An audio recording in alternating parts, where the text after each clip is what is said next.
Hey everyone, it's Allie, and today I want to talk about the mid-game update for LS Warden that's going to make this build substantially more powerful than it was before. This update is meant to multiply your DPS and your HP by quite a large amount, while at the same time make your build a lot faster and make it strong enough to be able to conquer pretty much all endgame content that you might want to tackle. This update is meant to cost somewhere around 50 to 70 div, and while the price tag might seem high, you do not need all the money upfront to get everything in this path of building, and it is very easy for you to piecemeal a lot of these upgrades together as you get the money for them, rather than needing to get everything all at once. As always, for pretty much every single build guide that I do, there's going to be an extensive note section written in the note section for the path of building, and I highly implore you to please read through it, as I pretty much try to put as much effort and time into every single build guide that I can, trying to improve and clarify as much as I can on every single little aspect of the build. A lot of your questions might be answered by the things at the top of the note section, while at the same time, for every single slot, there will be a crafting guide on how to make every single item if you choose to make it yourself instead. With all that said, why don't we start talking about how to make your build a lot stronger and talk about all the changes that we're going to be doing in the mid game of this build. The first major thing to talk about here is going to be your defenses. I've heard a lot of people complain that Lightning Strike in general, whether it's Deadeye, Warden, or Slayer, has been pretty squishy. And while that might be true in comparison to some other builds, as you can't really make melee builds that tanky unless you're playing yourself a Jug or a Glad, with the budget that we're going to have available to us in this path of building, it's finally time to make this build very tanky. The main thing that we're going to be using for our defensive layer is going to be a Mahuxotl. This shield is going to do quite a lot, but a lot of that is really irrelevant and not important for us at all. So all you need to know about the shield is that 1, you're not going to be able to heal from any source that is not specifically leech. 2, whenever your health is full, you're going to start leeching energy shield instead, meaning that your life leech effectively never turns off. And when your energy shield tops off, it resets itself back to 0, with you gaining yourself a 5-second 5% maximum resistance buff. And then finally 3, it's going to convert half of all elemental damage taken as chaos damage through Corrupted Soul, while at the same time giving you 5% maximum chaos resistance. What we're going to want to do with the shield is specifically pair it with a lethal pride that is conquered by Ricotta, which is specifically going to turn all keystones within a circle into tempered by war. Tempered by war is then going to convert half of cold and lightning damage you take to fire, meaning when combined with Corrupted Soul from our Mahuxotl, we are only going to take physical, fire, and chaos damage from now on, while at the same time having 5% maximum fire resistance and 10% maximum chaos resistance. This is going to be crucial for us being able to stay alive, as this is going to allow us to specifically focus on maximum fire and chaos res, effectively giving us 90% elemental resistance with very little effort. If we combine this with something like a Born of Chaos, which gives us 3% maximum chaos resistance, as well as a Purity of Fire for more maximum fire resistance, we can very easily hit 88 fire resistance and 89% chaos resistance, which effectively gives us 88.5 maximum elemental resistance against both cold, lightning, and fire, while at the same time pretty much making it so no chaos damage will ever hurt you in the slightest. Chaos damage is not tuned around you being chaos resistance capped. Even just having 50-60% chaos res is enough to basically nullify all major chaos damage that's going to come towards you in pretty much any content that you do. And well, us being able to hit 90% chaos res effectively is the same thing as just saying you're immune to chaos damage. You are going to literally never notice chaos damage ever again, which is a very nice benefit of us setting up this combo. There are going to be a few things that we can add onto this to actually make it even stronger. We can then add in a Doppelganger Guise, which in the sane mode is going to give us up to 40% less physical and chaos damage taken, and given that half of our elemental damage is taken as chaos, that means that we effectively also gain 20% less elemental damage taken from this. This chestplate is going to give you a button called Unhinge that is going to allow you to turn yourself insane if you do turn it on. And as long as you never turn on Unhinge, you will always be in the sane mode, giving you this less damage taken. Because this chestplate is so cheap, we can also very easily get ourselves a Corrupt on it, such as +1 to all maximum resistances, which does work on chaos res, making this combination even stronger. Now, there are going to be a few challenges with you actually setting up this defensive layer. First off, because we're going to be taking the majority of our damage as chaos damage, that means we need to actually cap our chaos resistance. We're going to be doing this by getting ourselves a new helmet, gloves, boots, and a new ring to replace one of our teamings. These items are all going to have crafting guides in the note section of the path of building on how to make all of them. And the important thing to take away from these items is that they're all going to have chaos resistance and spell suppression on them to be able to 1, spell suppress cap us, and 2, chaos res cap us. These items are all going to be fairly cheap to craft, as the fractures are not going to be that expensive, with each item costing somewhere around 7 to 10 divines, depending on how lucky or unlucky you get while crafting it, to finish off each of them. Now, obviously, you can just look for pre-crafted items off of trade, and if you were to do that, what I'd recommend for you to do is to specifically look for items with high chaos resistance and potentially sacrifice some of your spell suppression, as there are ways for us to be able to fit in the spell suppression later on. One thing you might notice here is that we're now using a rare pair of gloves. Previously in this build, we were using Celestial Brace to get our Fortify, which is what you're going to want to do until you are ready to swap over to a Dagger. We are not going to be using a Claw anymore in this setup. We are instead going to be moving on to Dagger, which we'll discuss in further detail here shortly. Swapping over to this Dagger is not going to be as simple as you might think it is, as you're going to need to put the runesmithing enchant on it that's going to give you melee hits can fortify. This enchant is currently worth somewhere around 10 divine or so, as the popularity of runes has skyrocketed as people have started to put enchants on their weapons, which means you're most likely going to want to stick to your celestial brace for quite a while. Because you're going to be doing this, that means getting to spell suppression cap is going to be a little bit harder, as you cannot put spell suppression on your gloves. And an easy way to fix this is to potentially just sacrifice something like lethality for a little bit less damage and pick yourself up in trench instead. This is not going to fully fix your spell suppression issue, and you're most likely going to either have to pick up another small passive point next to quickstep to be able to fully get to spell suppression cap, or to potentially get yourself more tattoos with Ramako Shaman and replace some of your chance to avoid being sun tattoos to be able to hit 100% spell suppression. Another option might also be to just simply not get a Doppelganger's Guise to begin with and just simply run a rare chestplate instead, which might allow you to fit in the chaos resistance and spell suppression that you might be missing from using a celestial brace instead until you are ready to swap over to the dagger. Let's finally actually address that dagger. I've been using a dagger for quite a few days now to get used to it before telling people to swap over to it. And while I've seen a lot of concerns of people saying, Allie, wouldn't this actually make us a lot squishier due to us losing the life gain on hit from our claw? And while yes, that is true, it's not going to really matter, as Mahuxotl is going to make it so you cannot gain health from any source other than life leech anyways. Because of this, we can very easily swap to dagger, which gives us the benefit of just being able to do everything celestial brace does as just an enchant. We also just get to benefit from the fact that daggers are currently not popular at all. Now, there's a reason for this, as the dagger rolls are slightly smaller than claws, meaning that claws are overall going to always be stronger, but a decent endgame dagger is only 1 to 2% less DPS than a claw, which is honestly a very minor difference, and for most people is not going to even be noticeable. The other thing that we need to change is we'd have to specifically go and drop the claw wheel and pick up the dagger wheel right above it, which does mean we need to spend 2 additional passive points to get there. But the benefit of this is that we are right next to another jewel socket then,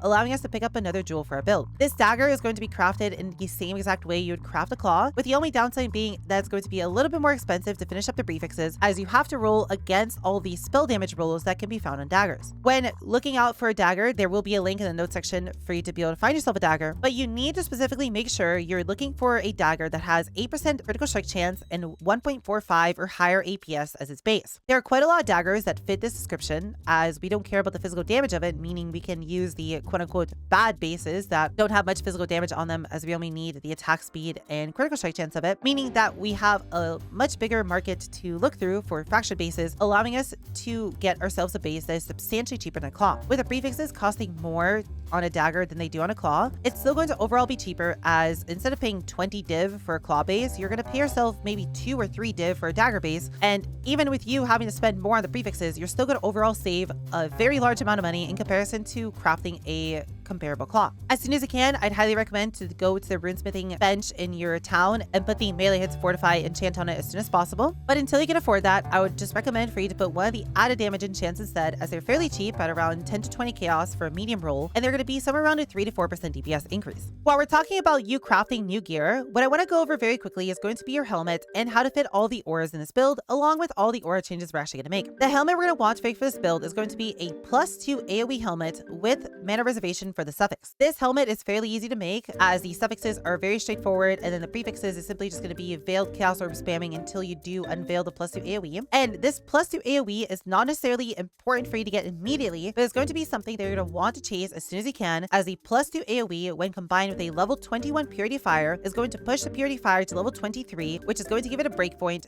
to give you 1% additional maximum fire resistance. This is a fairly large increase to your EHP once you do swap over to Mahuxotl. I would highly recommend for you to try and get this breakpoint whenever you can. In terms of our auras, we are now going to be running Anger, Grace, Purity of Fire on a 4-link with a level 3 Enlighten, along with a Flesh and Stone in a level 1 Precision anywhere else. To be able to fit all these auras in, we are going to need to anoint Sovereignty on our necklace, as well as pick up Charisma from the Passage Tree, the Mana Mastery from Thrilled Battle, and then finally, you are going to need to make sure that you use a Loathing Essence to craft your helmet, and you're going to need to make sure that you put a Grand Eldritch Ichor mana reservation implicit on your helmet to have all the mana needed to do the setup. If you cheap out on the Essence roll or the Aether Worlds implicit, you might have to completely drop your precision from your build, making you lose a little bit of DPS, but that's okay because it's something you just simply fix later. With All this put together, you'll be able to fit all of your auras in. And one option you might be able to change here if you want to make yourself a little bit tankier is to potentially drop your anger for a determination instead. Although if you do that, your Trinity uptime might start to tank as it's going to imbalance all of your elemental rolls, and at the same time you would be giving up quite a lot of extra DPS. And to finally finish the talk about Mahuxotl and how to swap over, what I want to talk about next is going to be how to find yourself a Lethal Pride for this build. Now,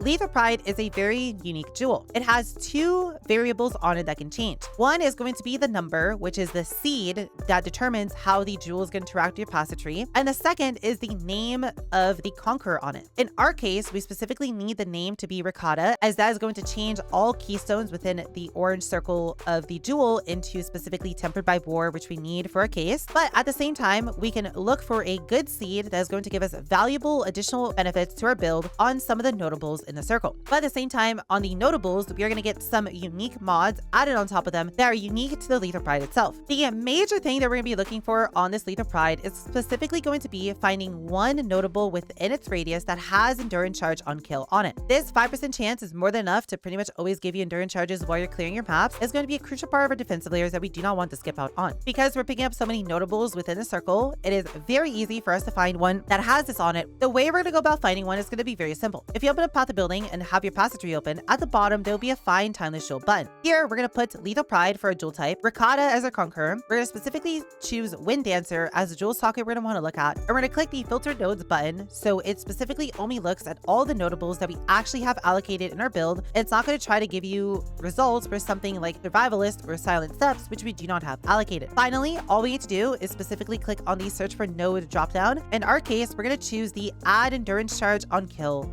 option. This is going to put endurance charges as a desired node, and then all you have to do is simply just click search. This is now going to show you every single Lethal Pride number that is specifically Ricotta that has at least one notable within the giant orange circle that is endurance charge on kill from everything that we have selected. Because there are thousands of these, we do not need to buy one of the ones at the top and pay a large amount of money for them, as these are most likely going to either be price fixed or cost substantially more. All you have to do is simply click copy trade URL, and all the numbers highlighted are simply going to be put on your clipboard, which you can then paste into your browser, and it's simply just going to give you a trade filter for all the numbers at the top. What you can then do with this is simply look through all of these and see if you can find yourself a cheap one. If none of these are cheap, what you can do, because again, there are thousands of these numbers that work for our build, we can then simply just click copy next trade URL, and it's simply just going to generate you another trade link for the next set of numbers down, which all can work for our build as well. What you might be able to do, because these are going to be fairly cheap, is potentially add other useful nodes in your search to find yourself a better Lethal Pride overall. What you could possibly do is simply look for something like double damage, which is going to be a very large DPS increase, or potentially look for something like Fortify effect, which makes you be overall tankier. If you do something like this, it's now going to spit you out a new set of numbers, which is going to show you how many of each type are going to be able to be found on your jewel. For example, the one at the top here is going to have no nodes that have endurance charge on kill, while it having 2 nodes with double damage on both multi-shot and acuity, and then 3 nodes with maximum fortification on Inveterate, Force of Nature, and Aspect of the Links. Because we need to have at least 1 endurance charge on kill in our build, what you can do is go over to the endurance charge on kill line and simply modify the 0 at the end of it to a 1, which is then going to show you only Lethal Prides that have at least 1 endurance charge on kill. From here, you can simply just click copy trade URL and simply look through these on trade to see if any of these are available, and simply just look at the number and compare it to what it says in Path of Building. For example, let's say 12,970 is available on trade for 2 div. You can then look at Path of Building and see, oh, that one gives me 2 double damage and 1 maximum fortification, and you can either choose to buy that one if it seems like a fair price to you, or look for a different one that might have other useful nodes on it as well. Finally, let's talk about some pure DPS increases that you can make for a build that are going to make it substantially stronger than before. First off, we are now going to be incorporating a cluster jewel into our build. This cluster jewel is going to be fairly cheap, which is just going to have Feed the Fury, Martial Prowess, and Feel the Fight on it. These are going to all be nodes that are going to give you quite a lot of added accuracy rating, which is something we've been struggling with in this build pretty heavily, while at the same time giving you a lot of generic damage and attack speed. We're then going to want to also get ourselves a Born of Chaos small cluster jewel,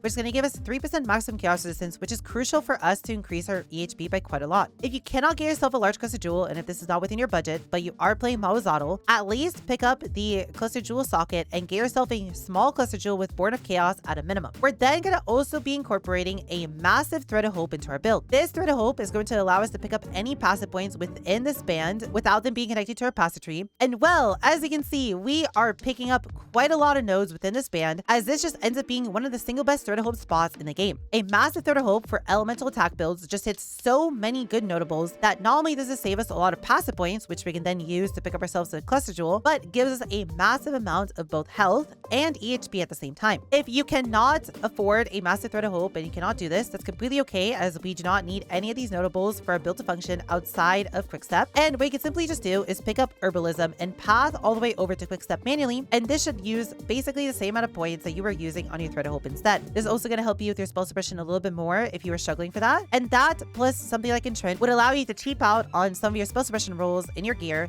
and eventually get yourself better rolls later on to be able to fit in the thread of hope and get these passive points back later. And the final thing that we need to mention here is going to be your necklace. We are now going to finally upgrade our necklace over to a Yoke of Suffering. This amulet is straight up perfect for our build, as it gives us increased damage to enemies per ailment that we apply onto them. Because we're by default going to be applying ignites, shocks, chills, and because of Oath of Winter freezes very consistently, this gives us a minimum of 40% increased damage dealt to enemies. And because we are picking up Cornered Prey, which gives us a fairly high chance to bleed, which we always have active on bosses and have a fairly decent uptime on monsters in our maps, we get another 10% increased damage from that. And if we pair that up with 4 tattoos of the Tahoa Shaman on our int points, because we have a decent amount of int over the amount of intelligence we actually need for our build, we can then get ourselves a 20% chance to poison, which will have a 100% uptime on bosses due to how many times we hit per second, and have a fairly comparable uptime while mapping to our bleed chance, giving us some decent DPS increase while mapping too. Yoke of Suffering simply just gives us way too much damage in our build, and because we don't care about resistances in our build at all, we can simply just choose to not look for a good cold, lightning, or fire res roll on it, and instead choose to look for a max rolled increased damage taken per ailment on the enemy roll to get yourself as much damage as possible. This thing is a few div, but it is slowly going down in price as people start doing more and more tier 17 maps, as it specifically only comes from tier 17 maps. And while you don't necessarily need a max roll on the increased damage per ailment, you can always try to find yourself a lower roll on a budget. And that should pretty much be all the information that you need to be able to make your Lightning Strike Warden substantially tankier and do substantially more damage than before. With that said, there are still 3 more upgrades you can make to this build to make it even stronger in the late game. First off, you can get yourself a Mageblood. Mageblood is going to allow you to Enkindling Orb all of your flasks, making them substantially stronger than before and giving you 100% uptime on them while bossing. And what you could possibly do with this is potentially get yourself a Ruby Flask, which gives you maximum fire resistance, which would allow you to completely drop the Purity of Fire from your build, giving you another aura slot, which you can fit in with something like Aspect of Spider or any other aura that you like. And at the same time, you can get yourself an Amethyst Flask, which would then give you the majority of your chaos resistance by itself, allowing you to potentially get rid of some of the chaos res rolls in your gear for other stats. You can always also potentially get yourself a Progenesis later on, which would make you substantially tankier than before, with the only downside being that we can't really have 100% uptime on it while doing bosses. It'd be amazing for mapping, especially if you want to do something like tier 17s with this build, as Progenesis would give you an unbelievable amount of additional EHP. And if you do get that plus a Mageblood, it's completely okay to just run 3 flasks in your Mageblood, as you wouldn't want to replace a tincture with a Mageblood flask, nor would you want to not potentially include Progenesis in your build.